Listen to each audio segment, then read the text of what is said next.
ఈరోజు మనము చాలా మంది ఆలోచిస్తారు, నన్ను నేను తగ్గించుకోవాలి. మనలో ఏం కలిగి ఉండాలి? తగ్గింపు జీవితం కలిగి ఉండాలి. ప్రభు బల్లలో చేతి పెట్టాలన్నా, దేవుని మరి ఆయన చేసినటువంటి కార్యాలు చేయాలన్నా, దేవునితో మనం ఏమై ఉండాలి? కనెక్ట్ అయి ఉండాలి. తర్వాత ఏం చేయాలి? మొదటిది తగ్గించుకొని ఉండాలి, రెండవది కనెక్ట్ అయి ఉండాలి, ఆ తర్వాత ఆయనలో మనం ఆయన జీవించినట్టుగా మనం జీవించాలి.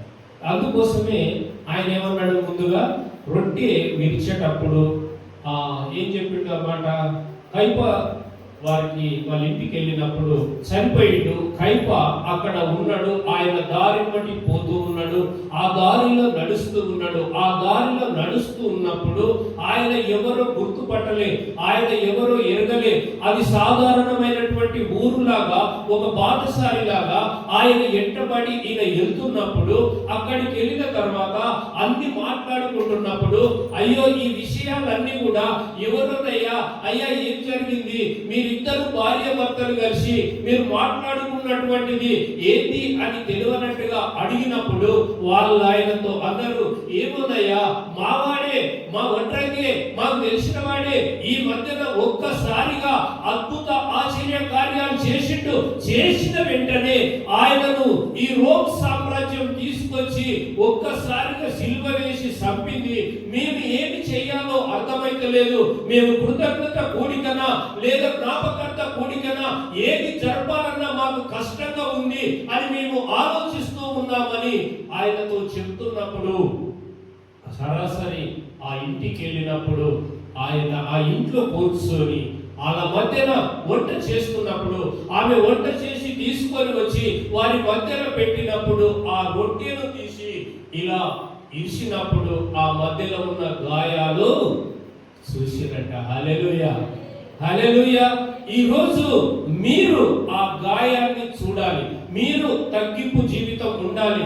మీలో యేసయ్య ఉన్నాడు, మీ మధ్యలో సంచరిస్తూ ఉన్నాడు, మీ మధ్యనే ఆ రొట్టె విరుచుటకు ఆయన సిద్ధంగా ఉన్నాడు. కాబట్టి ఇప్పుడు ఏమంటున్నామంటే, ఈ రోజు మనం రొట్టె విడిచేటప్పుడు మనం ఏం చేయాలి?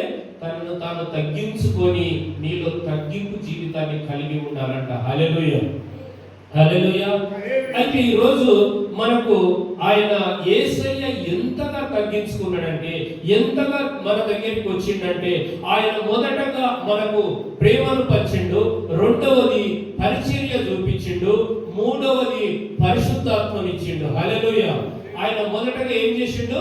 ప్రేమను పంచిండు, రెండవదిగా పరిచర్యను చూపించిండు, ఆ తర్వాత పరిశుద్ధాత్మను ఇచ్చిండు. ఇచ్చిన తర్వాత ఆయన ఒకే మాట ఇప్పుడు యోహాను సువార్త 13వ అధ్యాయము ఒక్కసారి మనం ధ్యానిద్దాం. అందుకు యేసు, నేను చేయుచున్నది ఇప్పుడు నీకు తెలియదు కానీ ఇక మీదట తెలుసుకుందు అని అతనితో చెప్పగా, పేతురు, నీవెన్నడూ నా పాదములు కడగరాదని ఆయనతో అనెను. అందుకు యేసు, నేను నిన్ను కడగని ఎడల నాతో నీకు పాలు లేదని. హల్లెలూయా. ఆయన ఎక్కడికి వచ్చిండు? శిష్యుల అందరినీ ఆయన భోజనం చేస్తూ బంతిలో కూర్చున్నాడు.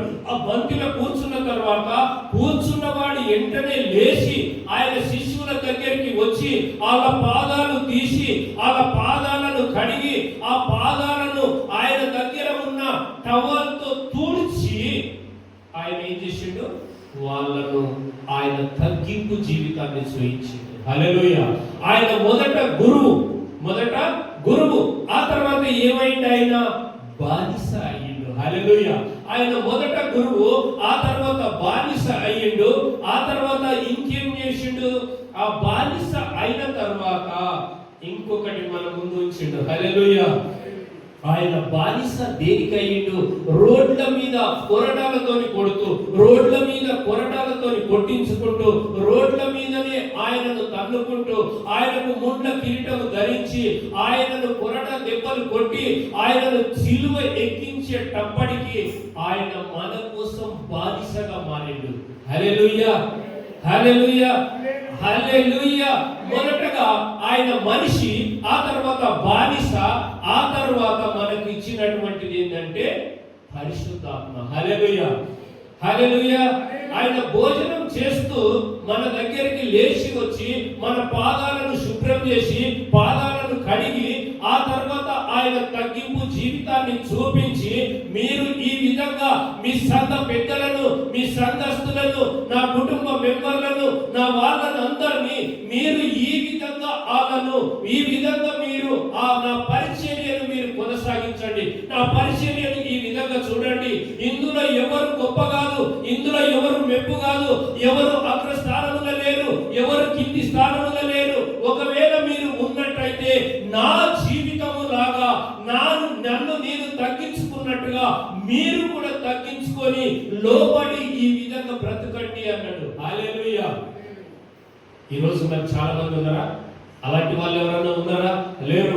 ఫస్ట్ పోస్టర్లో ఆయన ఫోటో లేకుంటే కోపమే, సంఘముల పాట పాడనీయకుంటే కోపమే, ఆయనను స్టేజ్ మీదకి పిలవకుంటే కోపమే, ఆయన సభలల్లో మాట్లాడనీయకపోతే కోపమే, ఆయన ఎక్కడన్నా ఆ సంఘస్థులందరూ కలిసి ఆయన కనబడ్డప్పుడు అయ్యా అని తల ఉంచి నమస్కరించకపోతే కోపమే.